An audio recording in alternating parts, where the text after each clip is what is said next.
નમસ્કાર વિદ્યાર્થી મિત્રો, મારું નામ ચિંતન જોશી, ધોરણ 9 વિષય વિજ્ઞાન. આજના લેક્ચર નંબર 3 માં આપનું સ્વાગત કરું છું. વિદ્યાર્થી મિત્રો, આપણે પાઠ 10 ગુરુત્વાકર્ષણમાં અભ્યાસ કરી રહ્યા હતા, જેમાં આપણે ન્યૂટને આપેલા ગુરુત્વાકર્ષણના સાર્વત્રિક નિયમની સમજ મેળવી હતી અને એના ગાણિતિક સ્વરૂપને છે જોયું હતું.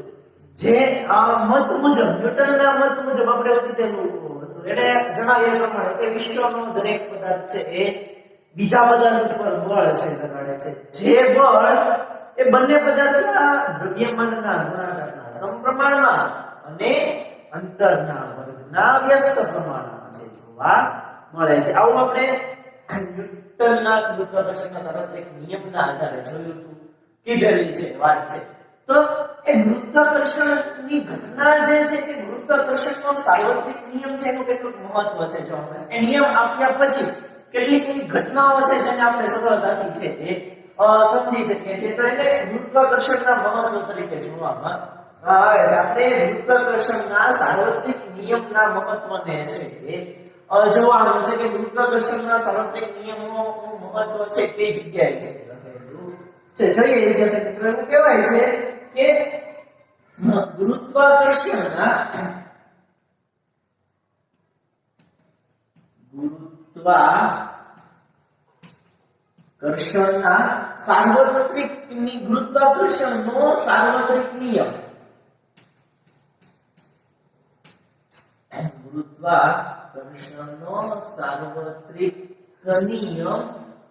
અનેક ઘટનાઓને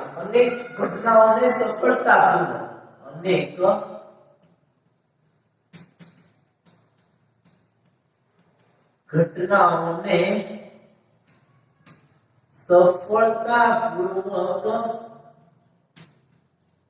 સમજાવે છે. શું કરે છે ગુરુત્વાકર્ષણનો સાર્વત્રિક નિયમ? કે કેવી કેટલીક એવી ઘટનાઓ છે જેને આપણે સરળતાથી ગુરુત્વાકર્ષણનો સાર્વત્રિક નિયમ આવ્યો ન હતો તો સમજી શકતા ન હતા. એ બધી ઘટનાઓને ગુરુત્વાકર્ષણનો સાર્વત્રિક નિયમ આપણને સરળતાપૂર્વક સફળતાપૂર્વક છે એ સમજાવે છે. જેને અસંબંધિત માનવામાં આવતી હતી એવી ઘટનાઓ જે અસંબંધિત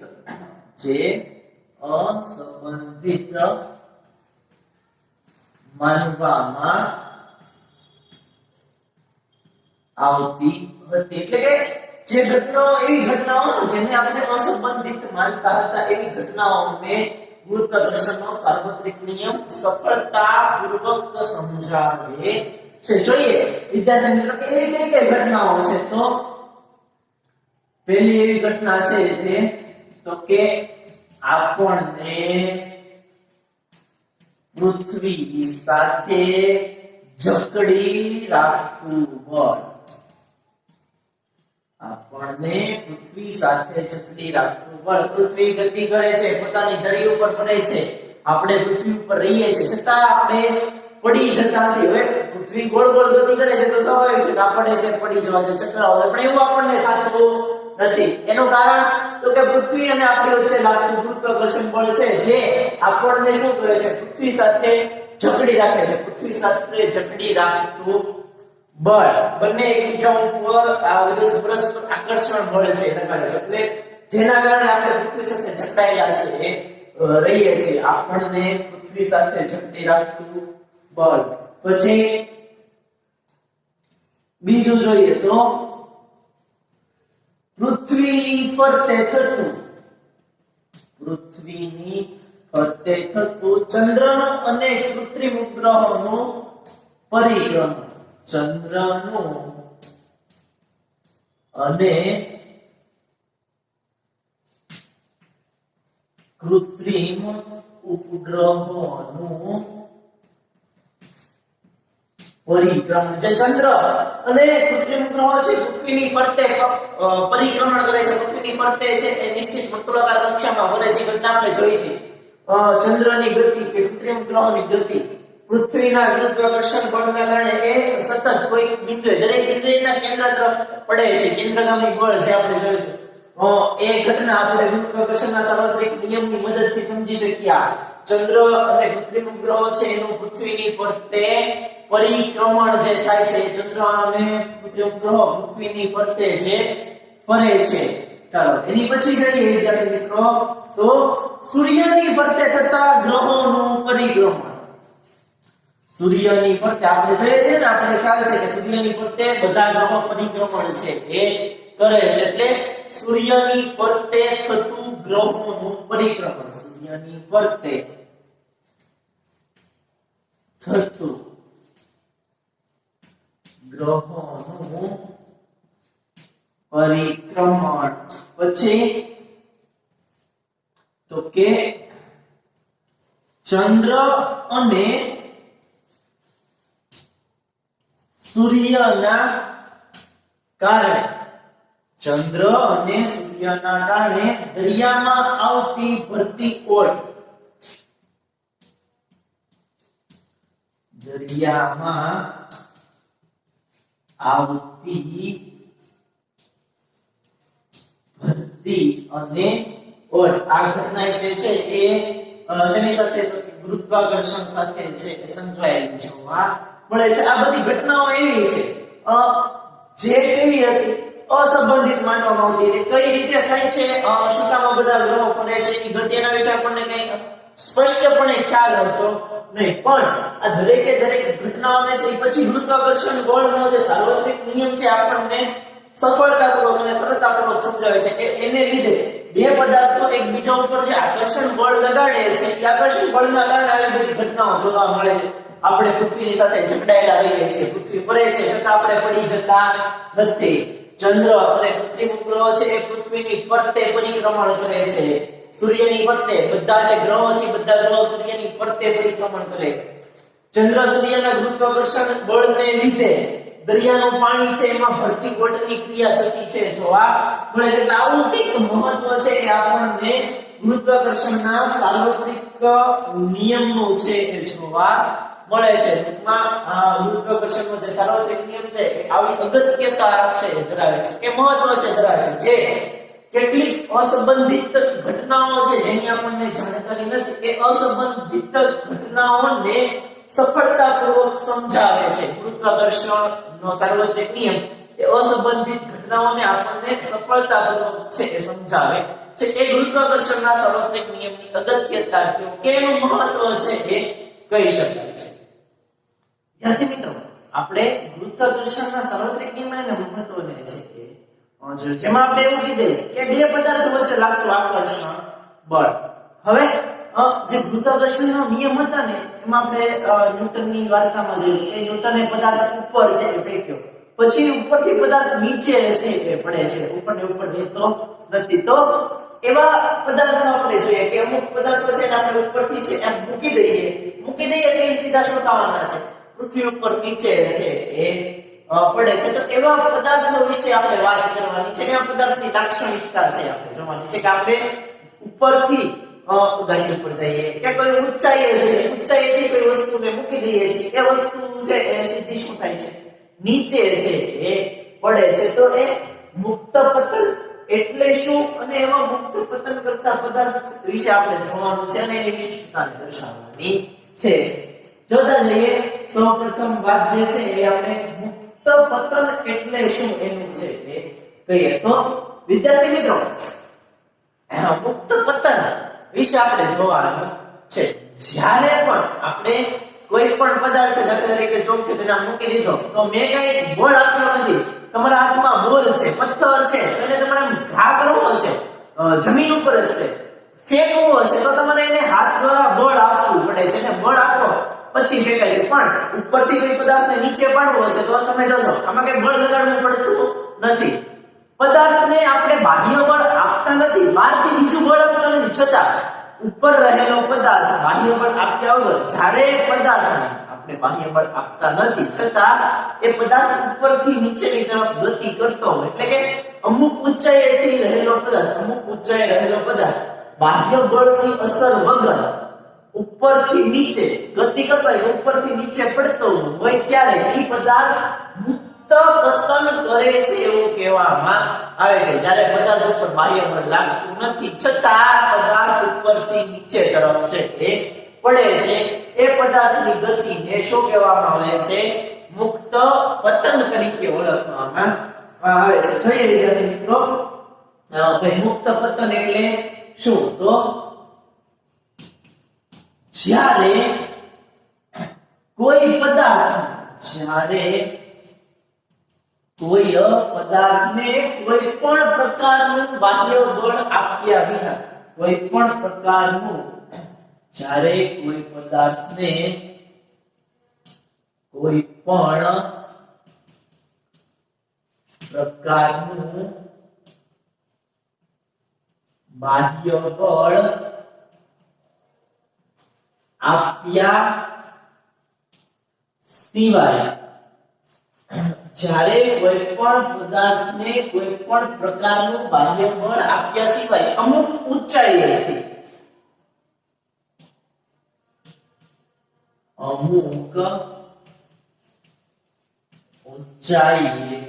શું કરવામાં આવે? ગતિ કરવા દેવામાં આવે છે. કોઈ વસ્તુને બાહ્ય બળ આપ્યા વગર એ વસ્તુને ઊંચાઈથી નીચે તરફ ગતિ છે કરવા દેવામાં આવે. અમુક ઊંચાઈએથી છોડવામાં આવે. આપણે શું કરીએ? શબ્દ વાપરીએ, છોડવામાં આવે છે. જ્યારે છોડવામાં આવે છે ત્યારે તે પદાર્થ પૃથ્વીના ગુરુત્વાકર્ષણ બળના લીધે, કોને લીધે? તે પદાર્થ પૃથ્વીના ગુરુત્વાકર્ષણ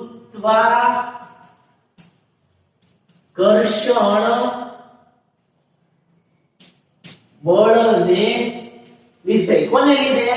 તો કે તે પદાર્થ પૃથ્વીના ગુરુત્વાકર્ષણ બળને લીધે શું થશે?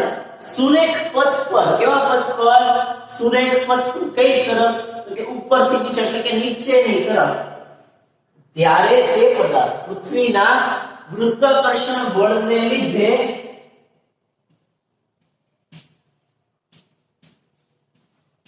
સુરેખ પથ પર. કેવા પથ પર વિદ્યાર્થી મિત્રો? સુરેખ પથ પર નીચે તરફ કેવી ગતિ કરે છે? નીચે તરફ ગતિ કરે છે.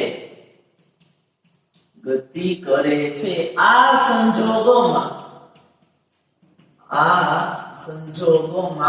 પદાર્થ મુક્ત પતન કરે છે તેમ કહેવાય.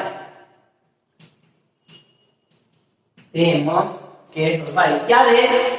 જ્યારે કોઈ પદાર્થ કોઈ પણ પ્રકારનું બાહ્ય બળ આપતા, જેને આપણે પદાર્થને બાહ્ય બળ આપતા નથી છતાં આપ્યા સિવાય અમુક ઊંચાઈએથી છોડવામાં આવે. પદાર્થને બાહ્ય બળ આપ્યા વગર અમુક ઊંચાઈથી છોડવામાં આવે ત્યારે એ પદાર્થ શું થાય છે? પૃથ્વીના ગુરુત્વાકર્ષણ બળના કારણે ઉપરથી નીચે તરફ ગતિ છે એ કરે છે. કેવા પથ પર?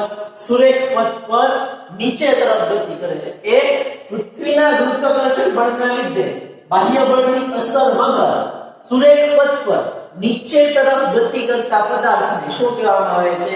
પદાર્થ કેવી ગતિ? તો કે મુક્ત પતન કરે છે તેમ કરે છે. શું કહેવાય છે? પદાર્થ મુક્ત પતન કરે છે એમ કહેવામાં આવે છે. આપણે એ પદાર્થની વિશિષ્ટતાઓ છે જોવાની છે.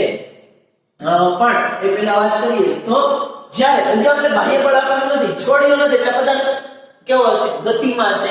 આ પદાર્થ છે ઉપરથી મૂક્યો નથી, હજી છોડ્યો નથી. છોડ્યા પહેલા પદાર્થ કેવો ગણાય? સ્થિર ગણાય. કેવો ગણાય વિદ્યાર્થી? અહીંયા કઈ આ ગતિ કરતો છે નહીં. પદાર્થ કેવો ગણાશે? સ્થિર છે એ ગણાશે. એટલે કે હજી જ્યારે મુક્ત પતનની શરૂઆત થઈ નથી એ પહેલાની પદાર્થની સ્થિતિ કેવી ગણાશે? સ્થિર અવસ્થા છે એ ગણાશે. તો લખીએ વિદ્યાર્થી મિત્રો કે મુક્ત પતન પામતો પદાર્થ, મુક્ત પતન પામતો પદાર્થ ક્યારે? તો કે શરૂઆતમાં કેવી અવસ્થામાં હોય છે? શરૂઆતમાં સ્થિર અવસ્થામાં હોય છે. એટલે કે શરૂઆતમાં કેવી અવસ્થામાં હોય છે વિદ્યાર્થી મિત્રો? સ્થિર અવસ્થામાં હોય છે. એટલે કે તેનો કોનો? તો કે તે પદાર્થનો શરૂઆતનો વેગ આપણે જેને કહીએ છીએ, એટલે કે પ્રારંભિક વેગ, જેને શેના વડે બતાવવામાં આવે? u વડે બતાવવામાં આવે છે. પ્રારંભિક વેગ કેવો થશે? શૂન્ય. કેવો થાય? શૂન્ય હોય છે. ક્યારે? શરૂઆતમાં, જ્યારે પદાર્થ હજી મુક્ત પતનની શરૂઆત કરી નથી ત્યારે સ્થિર અવસ્થામાં ઉપર છે, હજી આપણે છોડ્યો નથી ત્યારે સ્થિર અવસ્થામાં હોય ત્યારે તેનો પ્રારંભિક વેગ કેવો થશે? તો કે એનો પ્રારંભિક વેગ શૂન્ય છે એ હોય છે. ચાલો એની પછી પદાર્થને શું કરાવીએ છીએ આપણે? તો કે મુક્ત પતન. છોડવું એટલે મુક્ત પતન છે. એનો બળ આપ્યા વગર એને છોડી દો એટલે મુક્ત પતન કરાવો.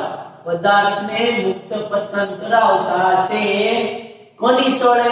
ગુરુત્વાકર્ષણ બળની અસર હેઠળ. તો કયા બળની અસર હેઠળ?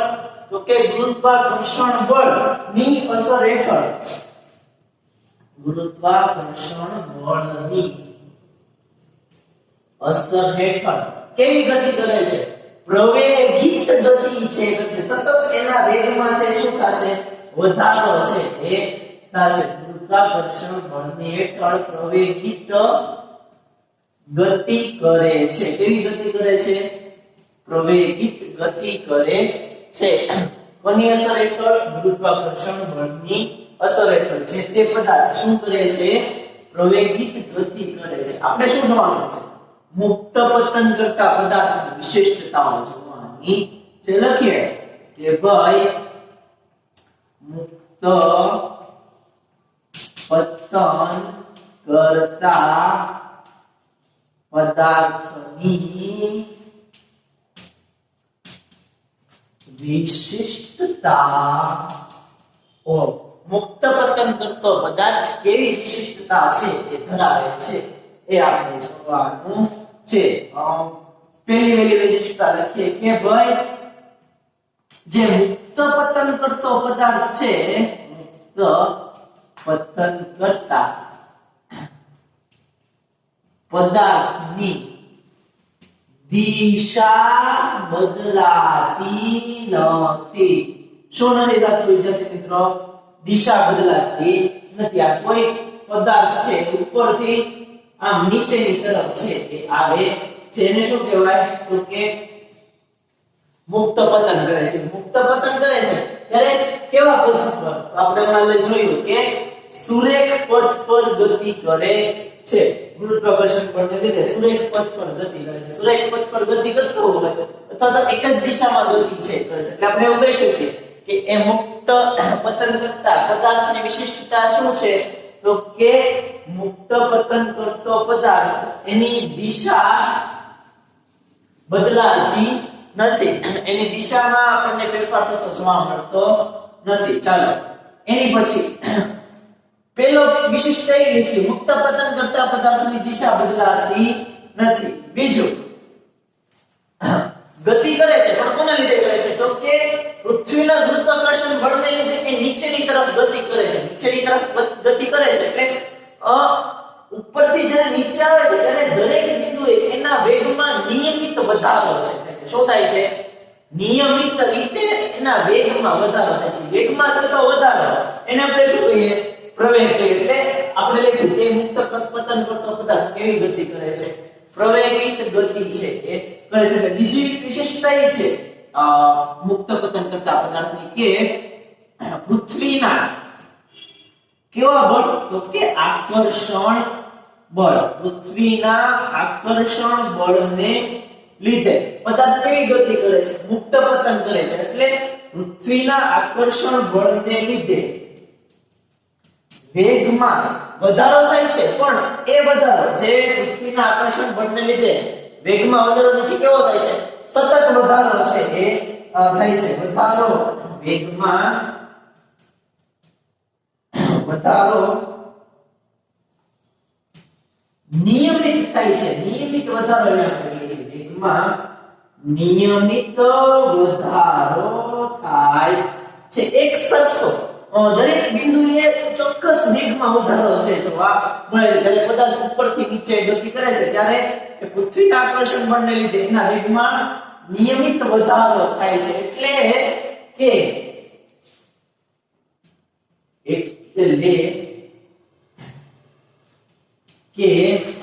એ પદાર્થ કેવી ગતિ પ્રવેગિત ગતિ કરે છે પણ નિયમિત વેગમાં વધારો થાય છે એટલે એને નિયમિત પ્રવેગી ગતિ કહેવાય છે એ પદાર્થ નિયમિત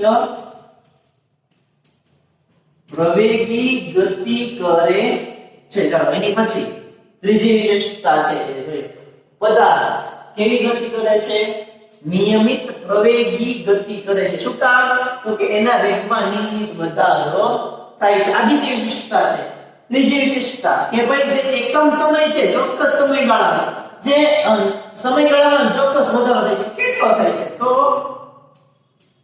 એકમ સમયમાં જે ચોક્કસ સમય છે પદાર્થના વેગમાં થતો વધારો એકમ સમયમાં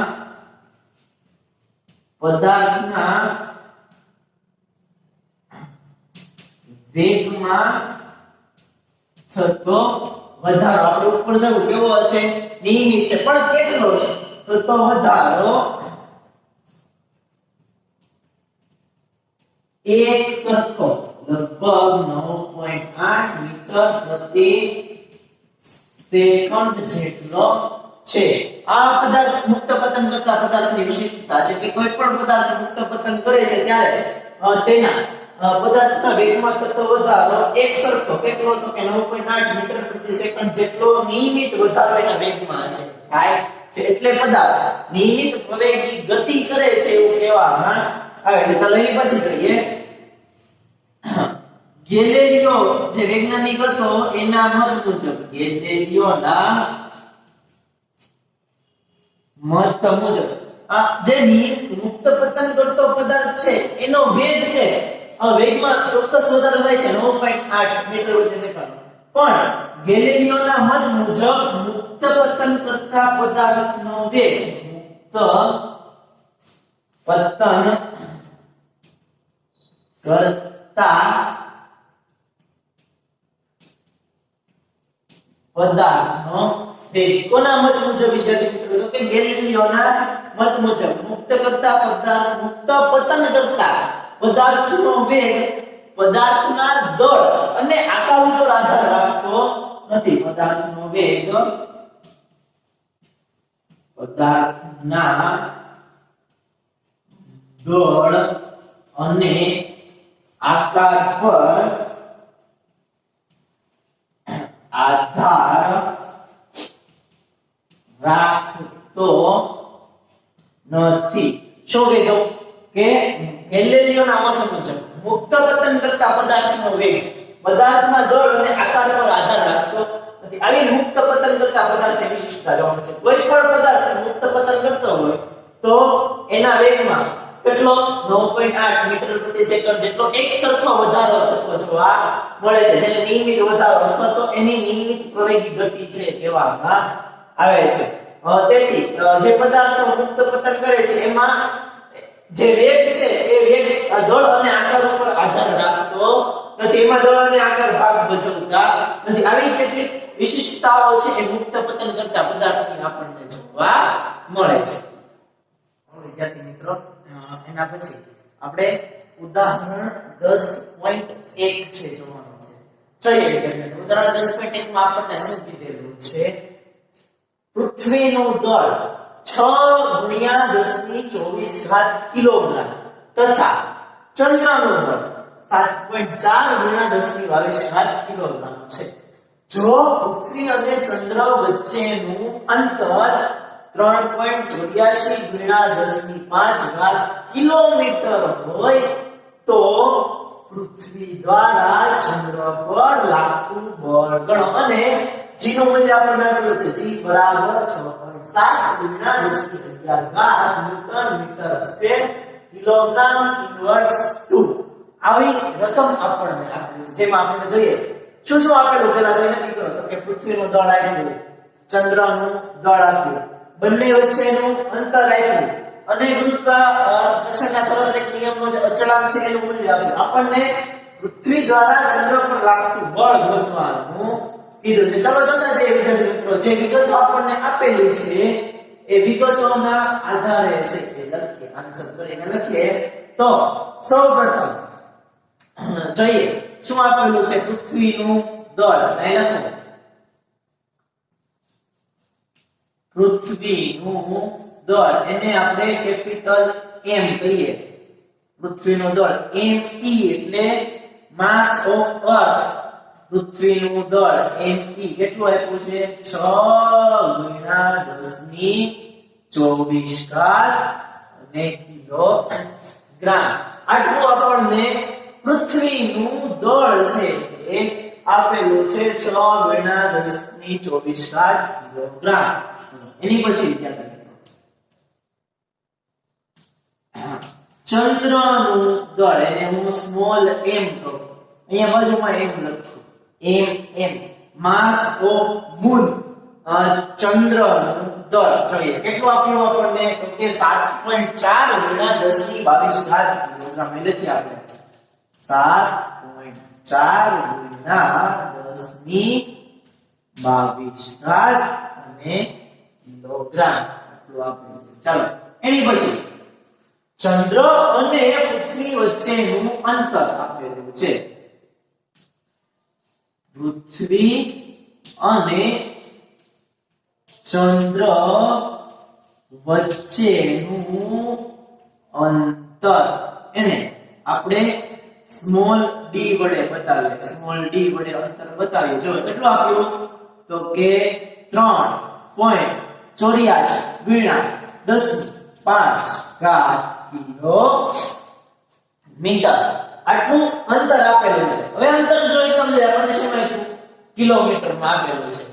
તો આપણે એને SI એકમમાં ફેરવવું પડે. અંતરનો SI એકમ તો મીટર છે, તો આ અંતરને આપણે મીટરમાં ફેરવવું પડે. મીટરમાં ફેરવવું છે તમારે શું કરવું પડે? d બરાબર 3.84 × 10⁻5 છે. 1 કિલોમીટર બરાબર આપણે અંતરની રાશિ મૂકીએ તો ભાઈ 1 કિલોમીટર બરાબર 1000 મીટર. તો 3.84 × 10⁻5 કિલોમીટર બરાબર કેટલા મીટર થાય? હવે ત્રિરાશિ મૂકીએ તો આપણે શું કરવું પડે? 3.84 × 5 ચોકડી ગુણાકાર કરીએ એટલે કેટલા વડે ગુણવા પડે? 1000 વડે ગુણવા પડે. મીટરમાં ફેરવવા માટે કિલોમીટરમાંથી મીટરમાં ફેરવવા છે એટલા માટે. એટલે હું અહીંયા લખું 3.84 × 10⁻5 1000 મીટર. ચાલો આગળ વાત કરીએ. d બરાબર 3.84 × 10⁻5 આ જે છે એકડા પછી 1 2 3 તમારે આમ લખીશું 10⁻³ મીટર. d બરાબર 3.84 આધાર સરખો એટલે ઘાતનો સરવાળો થાય. તમે ઘાતાંકના નિયમમાં ભણ્યા 5 ને 3 કેટલા થશે? 8. d બરાબર 3.84 × 10⁸ મીટર. આટલું મીટરમાં ચંદ્ર અને પૃથ્વી વચ્ચેનું અંતર થયું. ચલો એની પછી આપણને શેનું મૂલ્ય આપ્યું? g બરાબર ગુરુત્વાકર્ષણના સાર્વત્રિક અચળાંક g બરાબર 6.7 × 10⁻11 કેટલી ઘાત? 10⁻11 newton metre square kilogram inverse 2. આવું આપણને આપેલું છે. પૃથ્વીનું દળ, ચંદ્રનું દળ, બંને વચ્ચેનું અંતર અને સાર્વત્રિક અચળાંકનું મૂલ્ય આટલું આપ્યું. હવે આપણને શું કરવાનું કીધું છે? પૃથ્વી દ્વારા ચંદ્ર પર લાગતું બળ. તો આપણી પાસે એ બે પદાર્થો વચ્ચે જે આકર્ષણ બળ લાગે છે એનું સૂત્ર આપણને ન્યૂટને આપ્યું. આપણે લખીએ ન્યૂટનના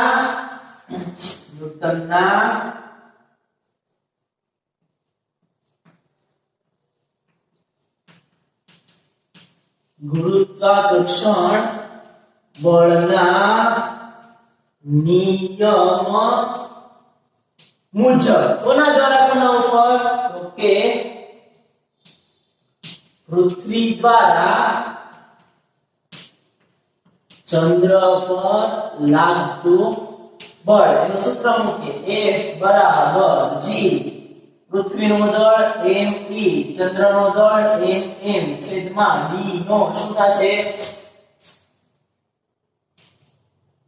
d નો વર્ગ અંતરનો વર્ગ F બરાબર G me mm છેદમાં d નો વર્ગ આવું સૂત્ર છે ચાલો એની ઉપરથી કિંમતો મૂકીએ F બરાબર G કેટલા છે તો કે 6.7 ગુણ્યા 10 ની 11 ઘાત 6.7 ગુણ્યા 10 ની 11 ઘાત એને ગુણ્યા me પૃથ્વીનું દળ કેટલું થશે 6 ગુણ્યા 10 ની 24 ઘાત 6 ગુણ્યા 10 ની 24 ઘાત એને ગુણ્યા ચંદ્રનું દળ તો કે 7.4 ગુણ્યા 10 ની 22 ઘાત 7.4 ગુણ્યા 10 ની 22 ઘાત છેદમાં d નો વર્ગ એટલે 3.84 ગુણ્યા 10 ની 8 ઘાત એનો વર્ગ એ કરીએ 3.84 ગુણ્યા 10 ની 8 ઘાત કૌંસ ઉપર વર્ગ તેથી ફરી લખો f બરાબર ચલો આ બધાનું સાદું રૂપ તમે આપો ને એટલે તમને મળે છે 2.01 ગુણ્યા 10 ની 20 ઘાત ન્યૂટન આટલું બળ છે એ મળે છે બધા જે આંકડા આપ્યા ને એ આંકડાનું સાદું રૂપ તમારે આપવાનું છે એ હોમવર્કમાં આપું છું સાદું રૂપ આપવાનું સાદું રૂપ આપો એટલે તમને જવાબ મળશે a બરાબર 2.01 ગુણ્યા 10 ની 20 ઘાત ન્યૂટન જે શું બતાવે તો કે આમ પૃથ્વી દ્વારા ચંદ્ર પર લાગતું બળ 2.01 ગુણ્યા 10 ની 20 ઘાત ન્યૂટન છે આવું છે એ દર્શાવે છે પૃથ્વી દ્વારા ચંદ્ર પર લાગતું બળ 2.01 ગુણ્યા 10 ની 20 ઘાત ન્યૂટન જોવા મળે છે વિદ્યાર્થી મિત્રો આજનો લેક્ચર છે આપણે અહીંયા સુધી છે રાખીએ છીએ હોમવર્કમાં જે લખાયેલા બંને સવાલોને દાખલો ઉદાહરણ એક વખત લખવાનું અને પાકું છે કરવાનું આગળ છે આપણે નેક્સ્ટ લેક્ચર થી અભ્યાસ કરીશું થેન્ક યુ